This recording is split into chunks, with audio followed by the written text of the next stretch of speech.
I guess the best way to describe who and what I am is that I'm a holistic healer. I'm an advocate, social justice advocate. I do a lot of work around directly or indirectly with Black Lives Matter. I'm a mother and I'm a grandmother. I've been doing social organizing and political awareness in this country since the age of 13 when I started working with the United Farm Workers Union. I just wanted to be a secretary with a short skirt on with those little stockings on and whatnot and maybe serve coffee to men. That was my attitude. Just let me have a normal American white person job. you know, and that never happened. So I had to surrender to who and what I am today.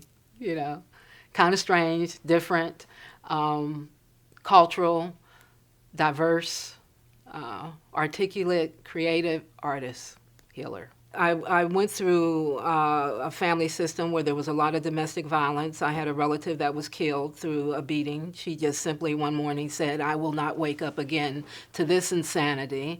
I went through the little girl. A lot of little girls go through, rape and incest and pedophilia. I was affected by that. My family system was directly and indirectly devastated by the prison system in this country. So I've gone through a lot of challenges around race, a lot of challenges around class, a lot of challenges around gender. And then at the age of 13, I got happy. And people say, well, why did you get happy at the age of 13? It was at the age of 13 that I realized while walking down the street in New York that I could do something about it.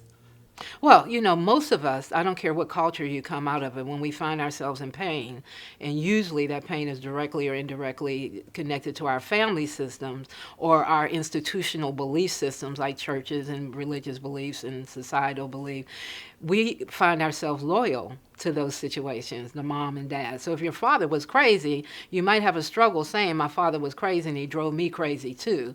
But in order to get out of where you are, you've got to tell the truth about how you really, really feel.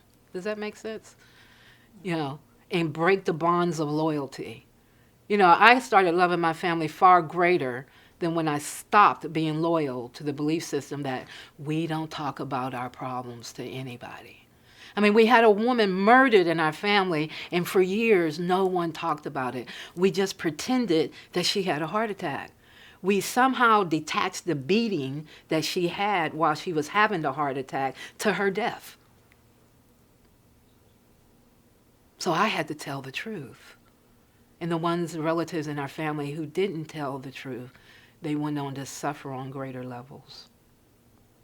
I'm sitting on the couch with my baby, my daughter, trying to figure out how to commit suicide and how to live at the same time.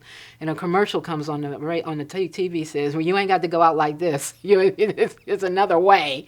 And that was the day I went to my first 12-step program, which was OA, not AA. It was OA because I had an eating disorder. And then I started going to Al-Anon and AA because my father was an alcoholic. I just started opening up all the Pandora's box of who and what I was, this little only child, this little girl that, because of the incest and the sexual abuse, should have been dead way before she realized that she had been so profoundly hurt, so brokenhearted, so betrayed. And I realized that my family system duplicated everything that had been done to us on plantations in this country.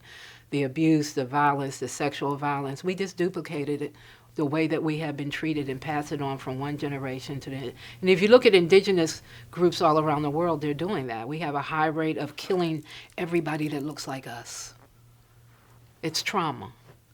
So I'm a survivor of trauma, and I realize I'm a survivor of trauma. But there was that moment of me standing there with my hand on the trigger. One of the many moments of in and out, going to the hospital for beatings or going to the mental institution for breakdowns.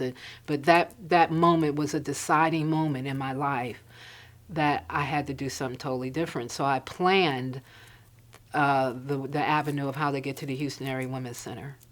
I planned that, and the 3 kids and I left with a bag of mail and some clothes.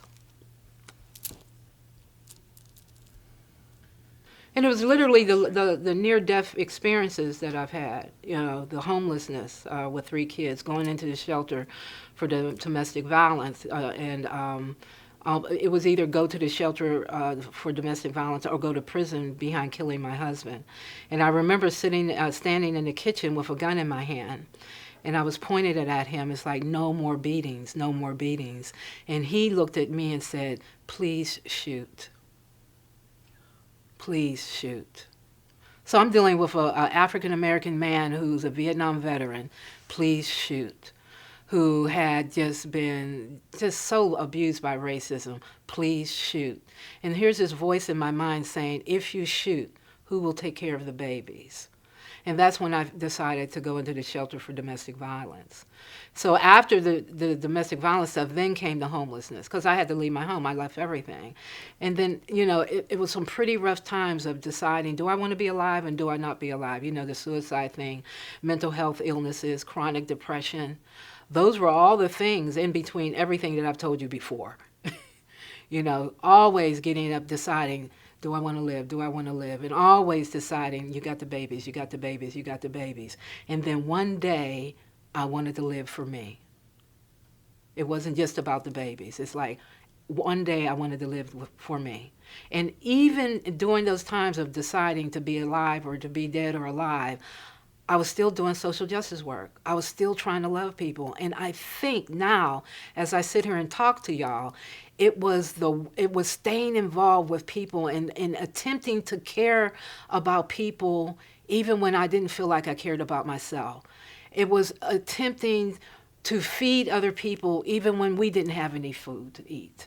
It was attempting to help people even when we had no running water, when we had to take a shower outside on the side of the house, even when the food had run out and stuff. It was that part of my heart that did not die, that I care did not die, that kept me from dying.